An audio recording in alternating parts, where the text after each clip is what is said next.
ревматоидный артрит, локтевой сустаптан ұстаған, синовит пен деформациялық остеоартрит бар. Ол толық жазылмайды. Бүккен кезде ауру сезілмей, мына жерде ісіну бар. Қолда ротация бұзылған, бұрылуда. Және қол қысқан кезде, қысыңызшы, қол әлсіз. Болды ма, бар күші ма? Бүйтсем ауырады. 8 ай болған.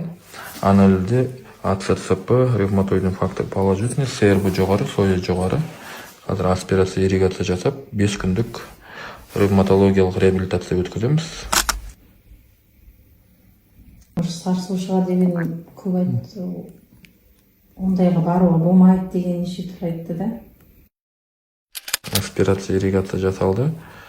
Ротация пайда болды, кішкене жазылу бүгу 20-30%-ға жеңілдік бар ма?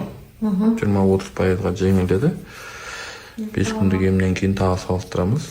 Қысым пайда болды, кішкене қысыңыз. Қысым 30-40%-ға жақсарды. Үйімсін баласыған бәрі бар. Қолы отыр ма? Қолды қысып. Мама, не қолың? Бүгіп жадыңыз. Мынандай ротация. 70-80% жақсарып, әлі бар кішкене. Әлі ауырсын. Жаттығу жасайсыз, бір айдан кейін келіп қайт тексертесіз, маған бір көрсетіп бересіз, хорошо?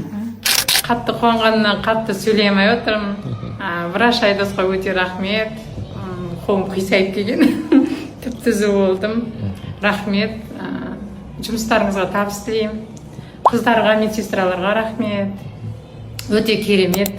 Жақсы жер. Келіп емделсеңіздер болады.